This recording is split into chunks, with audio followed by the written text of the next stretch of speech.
So Letisha's podcast on her poem that she just did today, Elegy in a Country Churchyard by GK Chesterton. Do you want to tell us anything about him? Do you know anything about him? Well, he didn't agree with the war, so he was a pacifist. He opposed the Boer War. He was a famous writer and journalist who didn't care about other people's opinions and beliefs on the war because he had his own beliefs. So we could say, was he against the war, do we think? Was he? Yeah, for sure. Yeah. Do you think that has some influence on the poem itself? Yeah, it does, because he talks boldly about his beliefs within the poem, and it's quite clear about it as well. Okay, because I disagreed with you about stanza 1. Yeah. So we'll come to that in a minute. So there's a bit of, you talk a bit. There's a bit of context about him, but then you went to so stanza 1. The men that work for England, they have their graves at home, and bees and birds of England about the cross and road. We disagreed about this poem. Tell us what you think Chesterton's trying to get at there. Well, firstly, I thought it was about the men that didn't go into the war. They stayed at home. Who chose not to go. Yeah, right. Who chose to stay at home. But then you thought that it was about the people that were cowards, like the cowards that didn't go into the war. No, actually, no. That's what you think. I thought it was, yeah. And then you said something about the present, past, and the future. The past, present, and future. The 3 stanzas of the poem. If you look at the form, structure, language of the poem. So the first stanza was about peace. The past, and the men from the past, and the bit that says the men that worked for England, as Amelia said, it's quite. He's praising. Yeah. He's not being disparaging of these men. He could have used something else there. He could have used the men that hated England, or the men that chose not for England. Do you see what I mean? Oh, yeah. So this is why I think, and because this is such a picturesque stanza, they have their graves at home. They have them. They're entitled to them. Yeah. And bees and birds of England about the cross can roam. You know, I think it refers to this peacetime prior to it. But you could argue your point, because you said yourself he's against the Boer War. Okay, so that was stanza 1. We can agree to disagree on that. And that's the beauty of it, I guess, that you could look at the cowardice versus the past. Yeah. But he's got a link of Hardy to him, I think, Chesterton, with this. You know, this looking at the rural side. It ties in with Katya's poem. Yeah. That wasn't Hardy, but you know, this link to the rural, the churchyard, and that's where your link of bees and birds comes in as well, doesn't it? With the nature and the love and the lovers that go into the woods. Yeah. The cycle of nature. Brilliant. Okay, so let's have a look at stanza 2 then. So this is where I thought it was the present.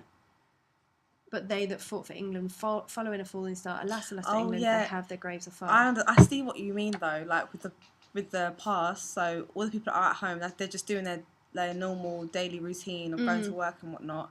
And then now this is what's happening. So they've got to fight in the war, and they've died, and where they are now is where their bodies is from where they were fighting. And in the future, from stanza 3. Stanza 3 is when they were talking about, you know, the secrecy and the meetings that the Roman Catholic Church was having about what, like, all the censorship and all the propaganda, like they kept things secrecy and stuff like that. So I see what you mean by present part. It makes sense. Yeah, I mean, it's just one interpretation. The other interpretation as well you can use. Yeah. But that one makes more sense. It ties in nicer with the structure. Yeah. But I still would argue in the exam, I still would discuss the 3 types of man. You've got the 3 types of time period, past, present, future, but you've also got the 3 types of man that you're talking about. The ones that chose not to go, the ones that have gone, and the ones that will never go. Yeah. So, you know, Chesterton, it's good that it's open to... And how he's laid it out as well is as if he was going through a graveyard with the whole, like, there then now kind of thing. Yeah, it's as if he's checking off the graves as you do, looking at them. Like one person's grave there, but so he didn't go, or that used to be then or whatnot. Yeah. And almost like he sees the grave from the past. Yeah. That's got a date on that happened before the war, because obviously Chesterton, when was he born? He said. When was Chesterton born? It's not there. I'm sure you said, what page is it? It's 212. Yeah, 1874. Oh, yeah. So, you know,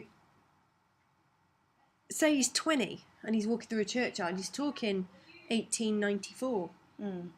Well before World War One, obviously. Yeah. That's why I think it ties in better. So he's seen a grave of a man who has not experienced war, has obviously not gone to the Boer War because his grave's at home, and that's what sparked this poem. That's what sparked him to think, obviously it's when he's written it after World War One started, because he has to talk about this, the futility of war, and we know that he was an objector to it, and he's disagreeing with it, and that's where the third stanza comes in, with and they that rule in England. His tone turns, doesn't it? Yeah. How does he come across now in stanza 3 to you? A lot more. Personally, I thought he was a lot more harsh. And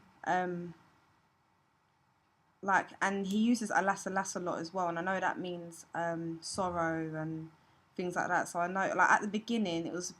I say it is quite peaceful at the beginning, so you could say that was the past. But when it comes to the third stanza, he is quite harsh.